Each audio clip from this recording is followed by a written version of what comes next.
Hello there, welcome to my video.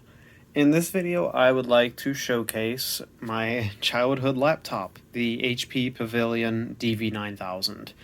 I have had this laptop for a very long time and it has seen other laptops, many other laptops, come and go over the years. It's been quite a wild ride and it has sat around for a, a very long time because it had multiple failures. First, the hinges busted. I fixed that myself when I was little. Then later, the graphics card failed, as these very commonly do. And right after that, the hard drive died. Oh, and the battery became useless well before any of that happened. So, yeah, this thing had a lot of problems. So, anyway, well, a long time has passed since then, and I've gotten various replacement parts and repairs done to it. I was able to get the motherboard professionally repaired by a person on eBay. I had that done about 10 years ago, and I've never had a problem since.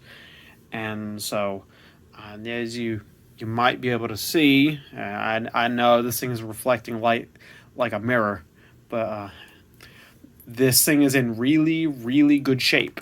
And the reason for that is actually because I've gotten so many other laptops like this for scrap.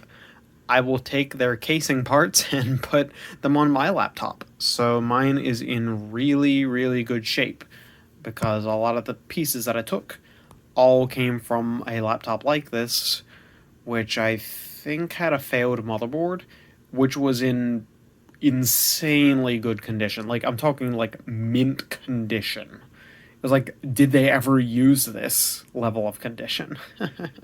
Well, anyway. So, normally, I use this laptop with this Samsung 120 gig solid state drive, and I run Windows 10 LTSB 2016 Enterprise on it. There's a specific reason I use that version of Windows. It's basically for its two words driver compatibility. And it also works a lot faster than the latest Windows 10. But today, I would like to do an experiment. In here, I have installed a hard drive that is the exact same model as the original one that came with the computer many years ago. And I have the very same recovery disk that came with this laptop when it was new. And I would like to install Windows Vista Ultimate with the original recovery disk on the same kind of hard drive. And we'll get to see this computer run as terrible as it did when it was brand new. Yeah, it runs a lot better on this SSD, which, I mean, that's to be expected. Even on Windows 10, it runs better than this thing ran Vista back in the day with a spinning Rust hard drive. But, well, who said it needed to run good? I want to do this experiment. So, let's get to it. I heard that the little click this hard drive model does when it spins up. It's just like when this laptop was new. Okay, and I'm sure you saw there for a moment the hard drive model flashed on the screen. Here are the specifications of my laptop. That processor is original, the RAM is not. And let's go over here. Oh man, I wanted to show you the model of the hard drive. Oh man. Well, anyway, it's a Hitachi 160 gigabyte hard drive. I don't know where this particular one came from other than a bin of scrap. See, there it was right there. But it is the exact same model number as what I had back in the day. And yes, that's because I literally remember that from when I was a teenager. Anyway, let's go ahead and put this recovery disk in and give it a spin. Ah, yes. Optical media. It's really fast, isn't it? I can't say I've exactly used this disk recently. In fact, I may have never even used it before. It's doing something. Hey, hey! Alright, well, I'm sure this is going to take a sweet moment. Well, we'll just take some time to tell you some more about the history of this laptop. So, I got a brand new in 2007. I was a wee little lad. I had bought a brand new HP Pavilion DV8000. That model looked a lot different, but it too was a 17-incher like this one. It was mostly, this piece of the case was black. The lid was silver matte plastic. It too is quite an attractive laptop. That one, my one at the time, it had an AMD Radeon processor, single core. I don't really remember the rest of the specifications other than it ran Windows XP Media Center Edition, which was gorgeous. And still is. But I wound up having an issue with the system, and I sent it to HP at the time, and they said that they didn't stock parts for that model anymore, so then they would send me this one for free as a replacement. And I said, heck yeah. So they gave me this. I think that I got that DV8000 in 2006. And then I got this guy a year later. So, in 2008, I remember I used to play games on this laptop. It always kind of ran slow, like I was saying earlier, because, stupid hard drives on these things, not to mention Windows Vista. This guy originally had 2 gigabytes of RAM, and to my knowledge, that's a pretty good amount of RAM for Windows Vista, but nonetheless, unfortunately, Vista was not exactly an efficient operating system. So yeah, this thing kind of ran really badly. Even as good as this hardware was for the time, man, I don't want to think about how those E-machines used to run it, which were basically XP computers with the Vista logo slapped onto them. Vista ready my ass. Anyway. Well, that said, I am very glad to still have this laptop. I'm glad that it still works after all this time, only because of all the money and effort I put into it. But I'm very glad to still have it. So, anyway. Okay. We're just going to go ahead and do this. Yep, I'm not going to disconnect my charger. I'm not going to do any of that crap. Okay. Well. Cool. I'm sure this is going to take a sweet, sweet moment. Or 2. Or 3. Or a dozen. So, I guess admire my really good condition laptop while we wait.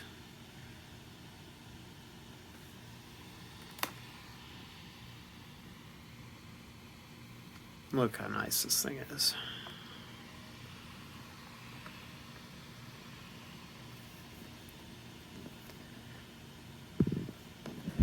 And because I have nothing interesting to talk about, well, wait, nothing more interesting to talk about, I'm using this on a 120 watt HP power brick, which, as you can see, uses the newer big round tip style that I'm adapting into the older style used for this laptop.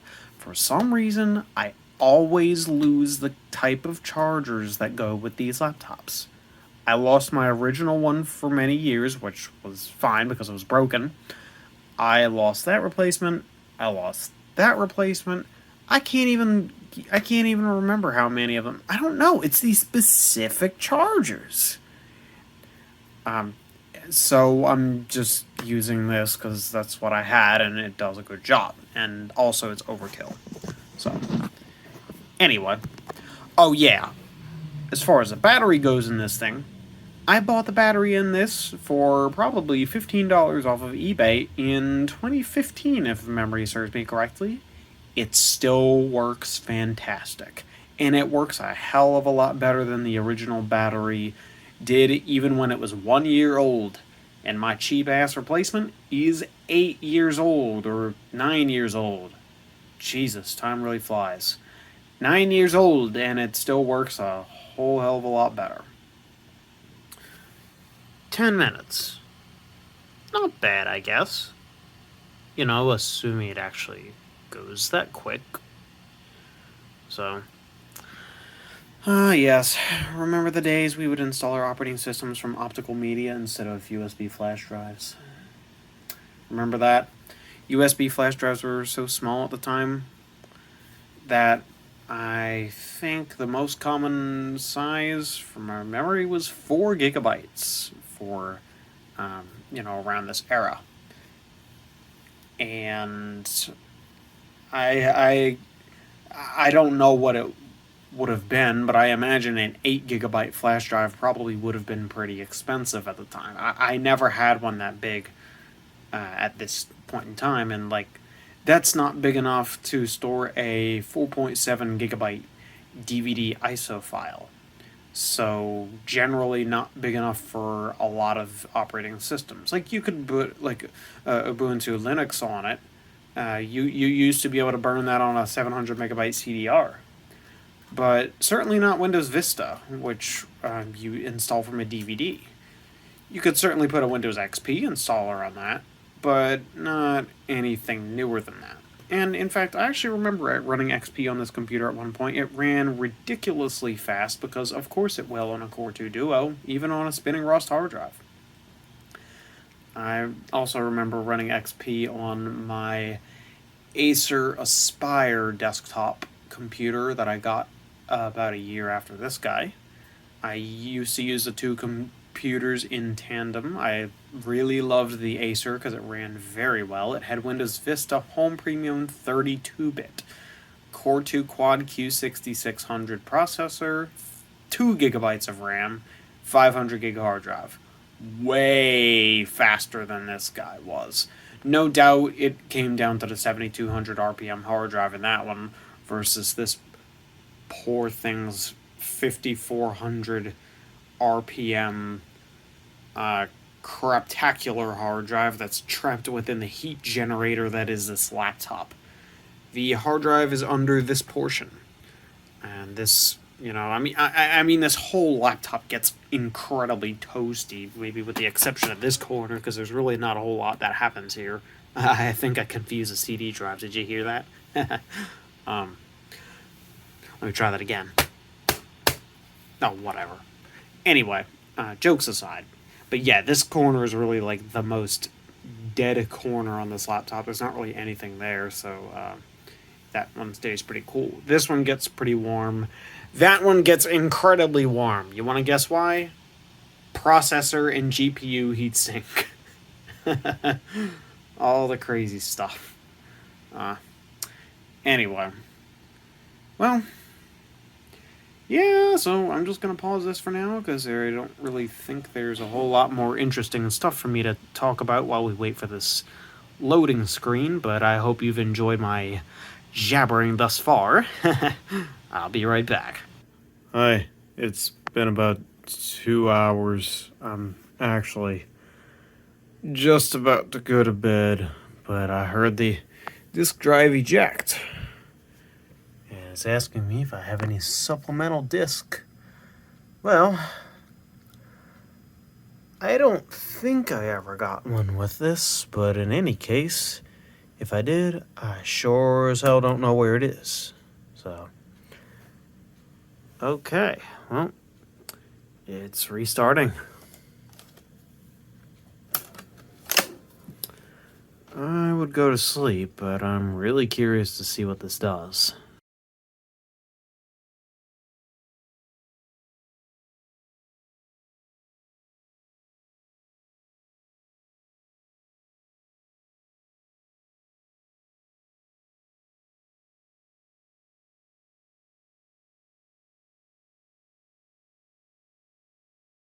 Okay.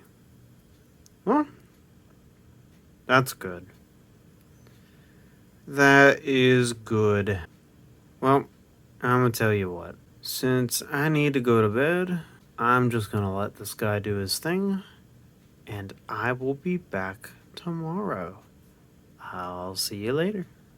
Why, hello. I am back after a whole lot of sleep. I feel a lot better. In the middle of the process, the computer kept rebooting the way that it's supposed to, and because I was getting sick of it, I turned it off between boot cycles, thereby freezing the process in time and, not actually interrupting it. So, let's resume.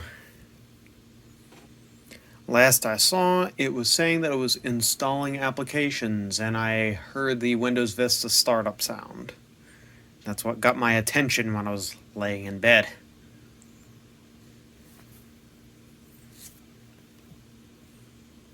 If you hear that fan, that's my other laptop. Sounds like it's kind of screaming over there. And it occurred to me, actually. A motivation that I've had with this project is actually because... So you see, on the latest version of Windows 10, that has a bug with... Rather, old display drivers do not work on post-2016 versions of Windows 10. Specifically, they work except the OpenGL is broken.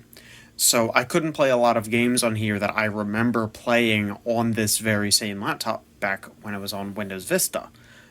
So on 2016 Windows 10, those do work. But I seem to, it often seems to crash, which is weird. I mean, at least OpenGL works, but it would crash. And I'm hoping that's not something wrong with the graphics card, so I thought, what better way than to test with the original recovery disk? So, it is doing something. It's not very verbose about it in the least. Oh. Well, didn't I pick the perfect time to turn it off? The Windows Vista desktop, except the arrow theme is not turned on. If I had to guess, it's actually probably... Oh, look, it's FBI GUI Manager. Yeah, come to think of it, I think I do remember this recovery process. I've probably used this disk before. It would have been a very, very long time ago. Probably even before I was using... When this laptop first had its graphics card fail, I was using Linux, and that was in 2010. So it definitely would have been well before that, because by then I was a pretty hardcore Linux user. That was a phase that I had at that time. These days I'm using Windows 11, but that probably, if I had to guess, 2008 is the last time this recovery disk I'm using now was ever used on here. Maybe even 2009. So, okay, well, we're installing the software. I'm just gonna let it do its thing, because there's not really a whole lot else to do. I'll be back. Okay, I have returned, and this is what I'm met with.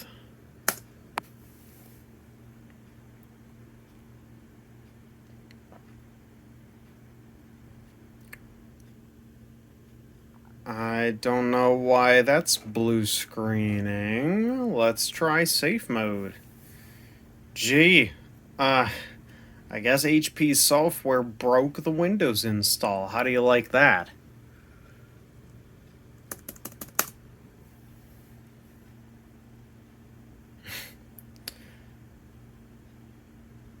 Gee, what are you supposed to do? Oh, inaccessible boot volume. Interesting.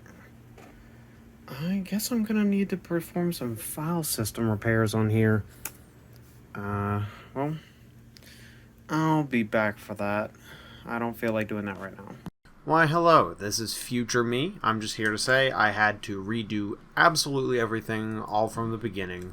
Curiously, the CD reading portion of the recovery was actually a lot faster this time, so that was nice, I suppose. But then, of course, I was faced with another issue, so now I'll show that. Hello, I am back again. We are having a very strange problem here. So, when I came to the laptop, it was just rebooting endlessly. So, what it'll do, it will boot up to the desktop, and then a few seconds later, it'll just reboot.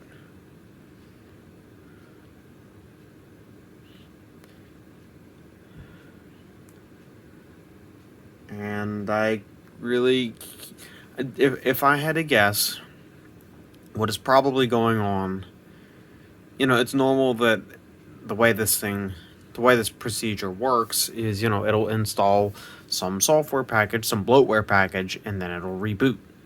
I feel like what's going on is there's probably a script that reboots. There's probably a script that, it'd basically be like, okay, I'm on stage 1, I'll install this software package, reboot. Stage 2, install this other software package, reboot. It's probably a script like that, except instead of actually installing the software, it'll just silently fail, and then it'll reboot. So here's where we are now. The sidebar is going to come up, and then you'll see at the bottom right of the screen, the HP wireless indicator software will come up for a second, and then the whole thing reboots. I see Norton blinking down there. Ah, yes, bloatware at its finest. Okay, yep. And you can see it's rebooting again, and I have no idea why. And I even tried to spam the shutdown/A command in the command prompt, which will abort a shutdown in progress, but that was not effective. So I feel like either it's not using that shutdown interface, or it does a shutdown/T0, and I just can't catch it on time. So, that said, I'm pretty sure there must be a startup script that's doing this, and then the script is having some sort of weird issue. So my idea is going to be try safe mode. So we can recover our fresh installation of Windows. Well, as fresh as these guys have to say about it anyway, which isn't exactly very fresh. Don't you miss the good old days where, your computer used to come with bloatware, and I mean, that wasn't fun, but you know how easy it was to fix that? You just format the whole drive and install XP with your proper boot media, your proper install media.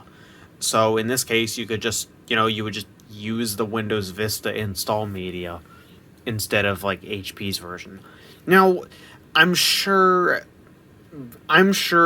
some of you must be wondering the whole time, why exactly am I not just doing that?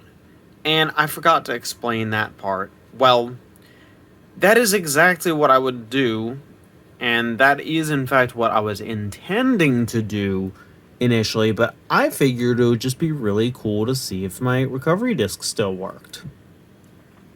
So, anyway, so here we are.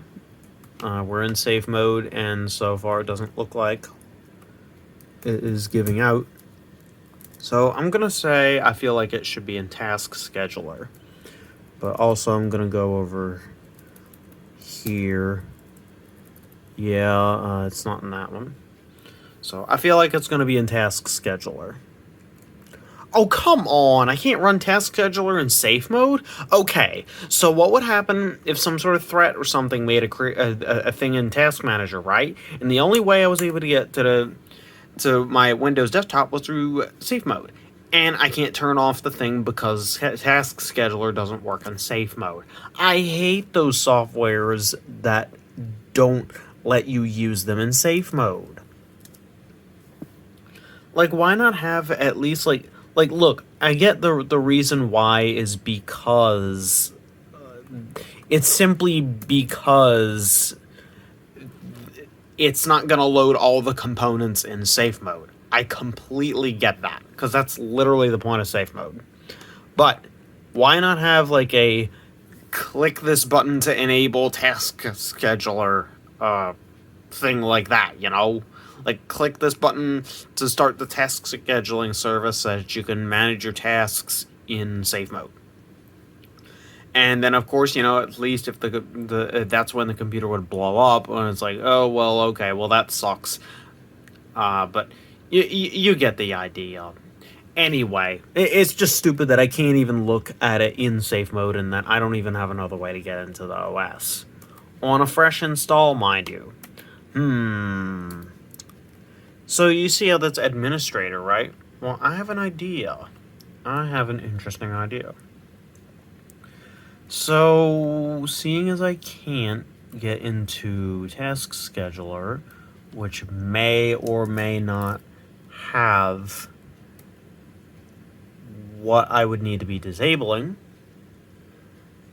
seeing as that's the case, my idea now is going to be create another user account, because maybe the administrator one has a startup script specifically for it. And then we're just gonna, you know, we've added another user account, and now we're gonna see what that account does. Yes, if I would have used the original Vista install media, which I absolutely can do, then not only would I be able to have all the updates integrated into it, because this is this is probably Vista with no service packs. Then, you know, you'd be able to have all the updates, and you get to miss out on all the fun that is trying to recover your broken operating system before you can even use it. Yeah, I don't know. That seems really puzzling. I'm not really sure why it wouldn't work. Let me see. Is my disk like really scratched up? Let me see. Yeah, look. See? This is absolutely mint condition, man. I don't reflect myself in the disc. It's absolutely mint condition. There's not a single scratch on here. You see that? So, no, that's definitely not the issue. It has nothing to do with my disc. So, my disc is in perfect condition. There's nothing wrong with it. So, why didn't this work? It's Windows Vista's fault. Okay, but jokes aside, yeah, I mean, either it's that, or maybe it would just be the, oh god, no, it logged into the admin account. No, don't do that, log out. I just told it to log off. Log off, please, no. I hope it's actually logging off and not, okay, so... Okay, so it has an auto configure that it always signs into the admin user. I should be able to remove that. Thankfully, I thought to make this an admin account, so I do have admin privileges with this other user account.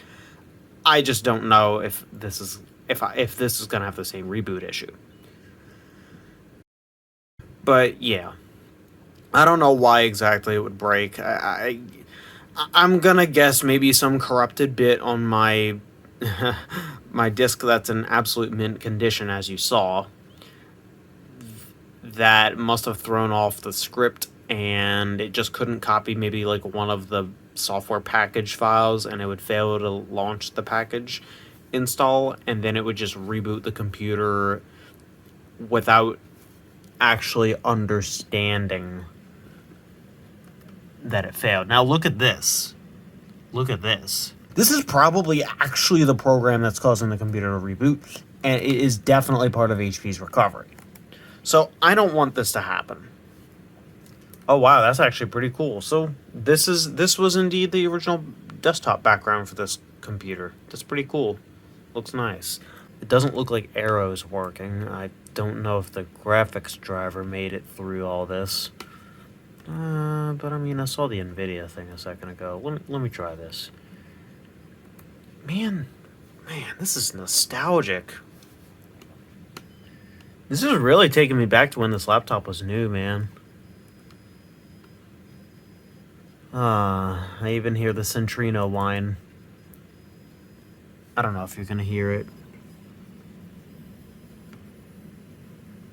You hear that little buzzy sound? That's something that, laptops of this era were known for. Not even just HP's, but like many, many different, if not every Core 2 based laptop. I I have fond memories with hearing this sound. Well, I mean, that really would just be because that's integral to this computer. So, anyways. So, yeah, so this is all our recovery files here. 1997? Huh. Well, anyway. I'm curious about this. Let's see here.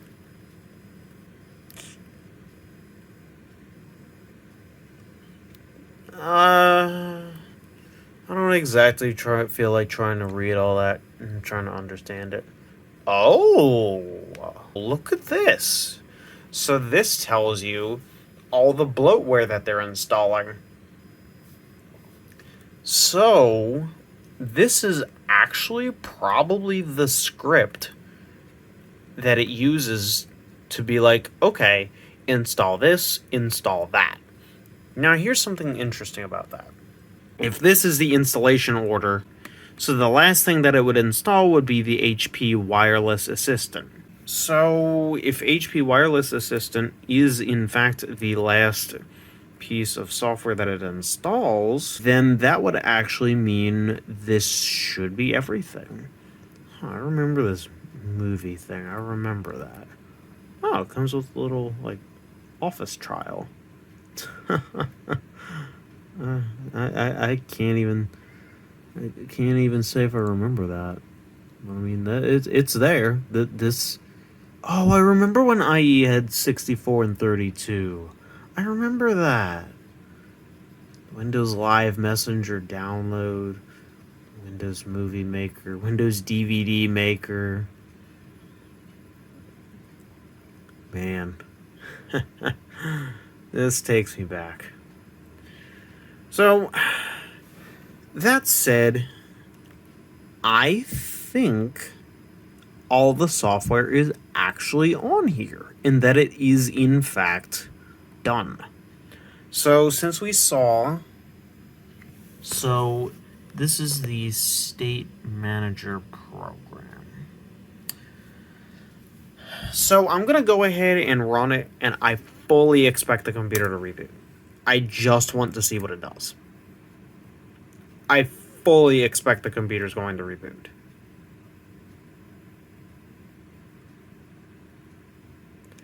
And looky there. Look at that. Okay.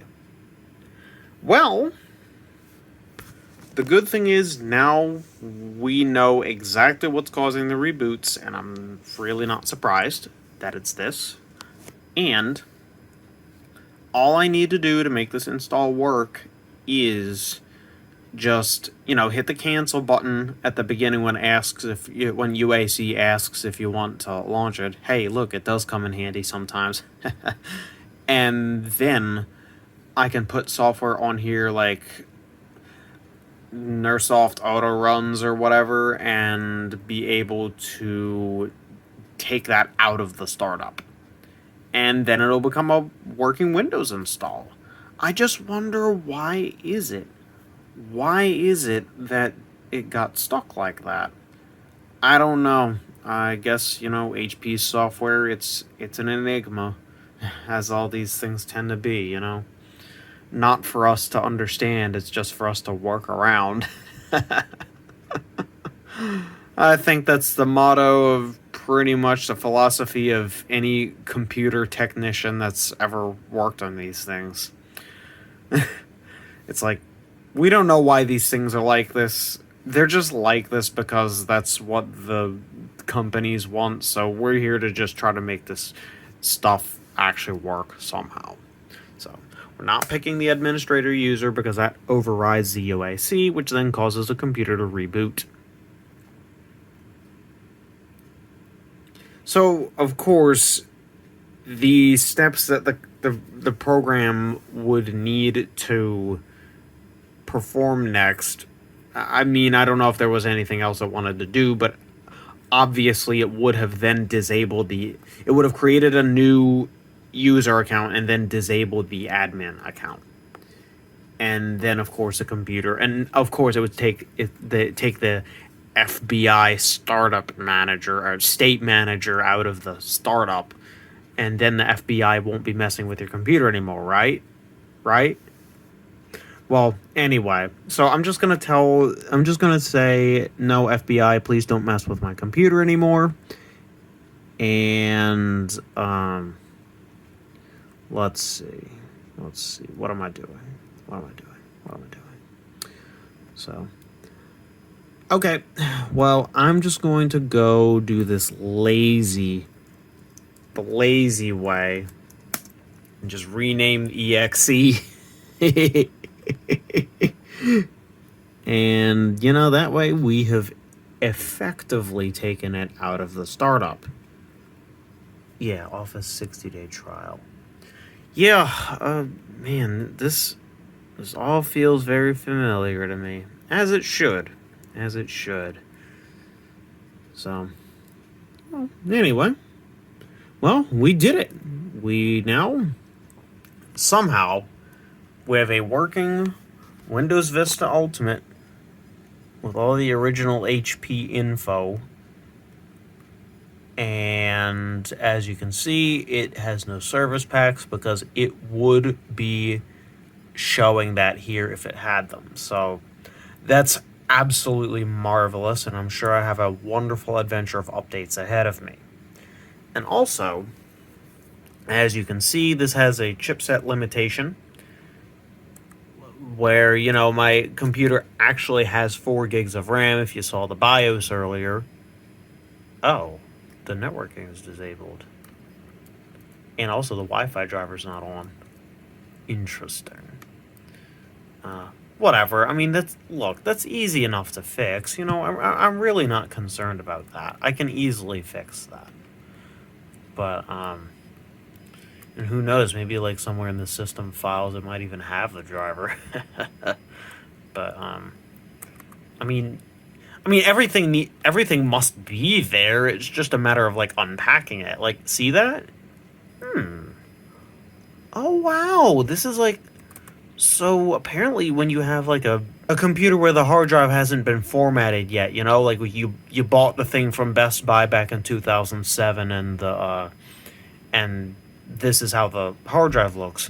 Apparently, all of the software lives in the SW setup folder. So this isn't Broadcom Wi-Fi. No, this computer is an Intel Wi-Fi chip. It's the, Oh, wait. Yeah, I know why that doesn't work. I actually upgraded the Wi-Fi card in this computer. This is actually using, I think it's a Wi-Fi Link 5100, but it might be the 4965N card. It was something like that. Okay, well, that explains absolutely everything under the sun. So, yeah, I guess it unpacked everything.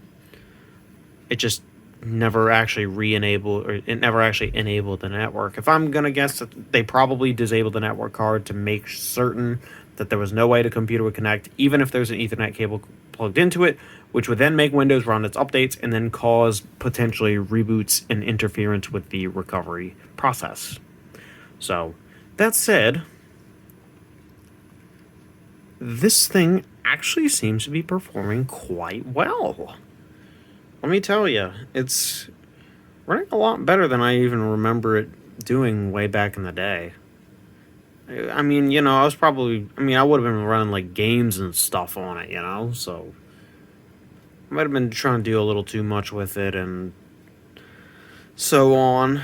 I mean, this is a fresh Windows install. Of course, it's gonna, well, HP fresh, so of course it's gonna perform better like that than it would if you used it for a while. So anyway, well, I just want to watch it start up one more time. Well, that being said, to whoever has watched this video for this long, thank you for watching. I hope you enjoyed my adventure with this. I was hoping somebody would.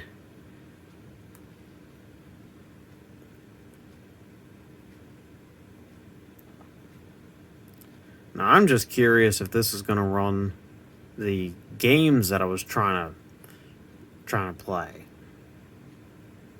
I know one thing that would crash. I used to play Blockland back in the day. When I first got that game in the end of 2007, this was my computer, and it ran that just fine. But when I was trying to play it a month or two ago on here in Windows 10 2016 version, it would crash after some time. Also, Roller Coaster Tycoon 3, I used to play that on here.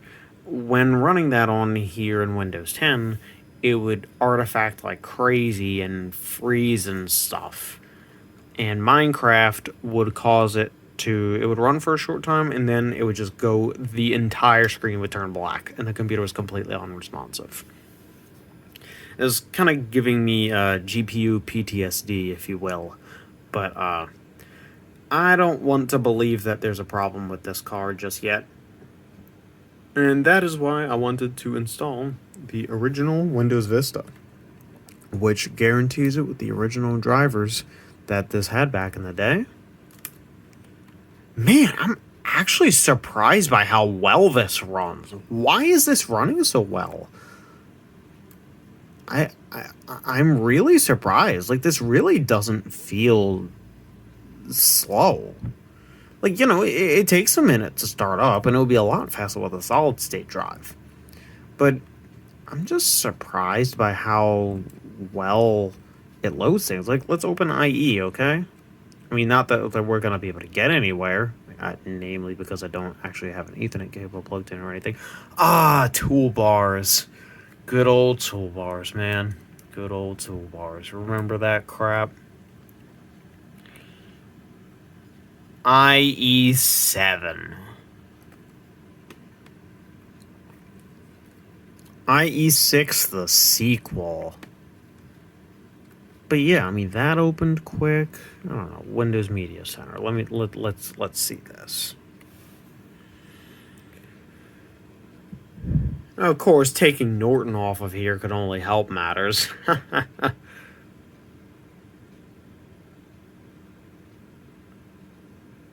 Okay, come on. Oh yeah, I had the sound off because it was making Windows startup sounds all the time.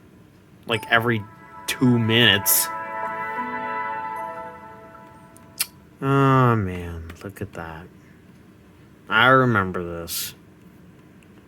Man, this stuff was gonna be the future. I must sound so old right now.